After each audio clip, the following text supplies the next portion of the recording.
Motif Ferdi Sambo bunuh Brigadir Yosua akhirnya dikuak Kamarudin. Teka-teki penyebab Ferdi Sambo tega menghabisi nyawa bawahannya Brigadir J alias Brigadir Yosua mulai terkuak. Disebut-sebut jika motif Ferdi Sambo membunuh Brigadir J lantaran takut informasi dugaan tindakan kejahatan terbongkar. Hal tersebut diungkap Kamarudin Simanjuntak, kuasa hukum dari keluarga Brigadir J. Kamarudin mengaku jika penyidik telah mengetahui motif sebenarnya. Ya, kalau Irjen Ferdi Sambo sudah jadi tersangka, tentu motifnya sudah dimiliki oleh penyidik, kata Kamarudin Simanjuntak pada Selasa 9 Agustus 2022. Kamarudin Simanjuntak mengaku dirinya telah mengetahui motif pembunuhan itu. Motifnya saya sudah tahu, tetapi itu biar jadi kerjaan penyidik, ujar Kamarudin.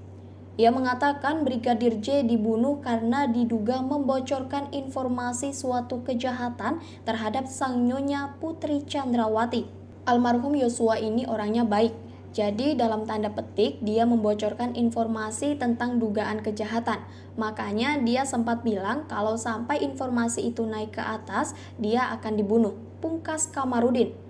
Sayangnya, Kamarudin tidak menjelaskan secara detail soal informasi tentang kejahatan naik ke atas tersebut.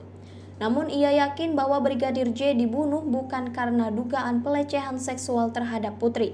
Sebelumnya, mantan Kadif Propam Polri Irjen Ferdi Sambo telah ditetapkan sebagai tersangka dugaan pembunuhan terhadap ajudannya sendiri Brigadir J. Meski Irjen Ferdi Sambo telah ditetapkan jadi tersangka, namun diprediksi ada oknum lain terlibat. Diprediksi tewasnya Brigadir J tak hanya diakibatkan perbuatan Irjen Ferdi Sambo dan 3 tersangka lainnya. Publik menanti kabar terbaru terkait tewasnya Brigadir Yosua pasca Ferdi Sambo jadi tersangka. Hal ini disampaikan pengamat kepolisian Alphonse Loemau. Dia meyakini dalam kasus ini tidak mungkin hanya Irjen Ferdi Sambo yang terlibat. Alphonse memperkirakan tewasnya Brigadir Yosua dimungkinkan melibatkan banyak orang.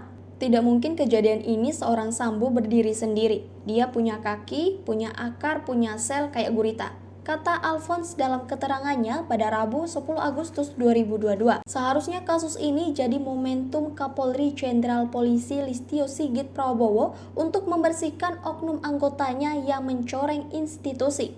Ini apabila Jenderal Sigit akan membuat keputusan tegas, mungkin sekali berdarah-darah, mungkin sekali ini pil pahit tapi sangat penting bagi polisi, ucapnya.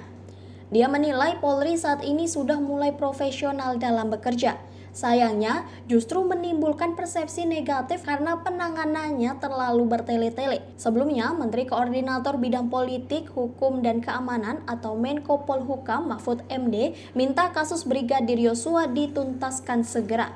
Mahfud MD minta agar kasus tewasnya Brigadir Yosua terus diungkap demi menjaga kepercayaan publik. Hal ini disampaikan Mahfud MD dalam konferensi persnya yang ditayangkan akun YouTube Selasa 9 Agustus 2022. Mahfud meminta masyarakat tetap menunggu perkembangan penyelesaian kasus ini. Biar nanti dikonstruksi oleh polisi apa sih motifnya, kan sudah banyak di tengah masyarakat. Jelas Mahfud MD dalam konferensi persnya Selasa 9 Agustus 2022. Mahfud MD berharap saksi lainnya yang terlibat dalam kasus tersebut segera diperiksa. Ini masih ada 28 yang akan diperiksa lagi dengan terlebih dulu diperiksa melalui Irsus. Jelasnya, pelaku yang ada secepat-cepatnya harus dibersihkan untuk mengembalikan marwah polisi.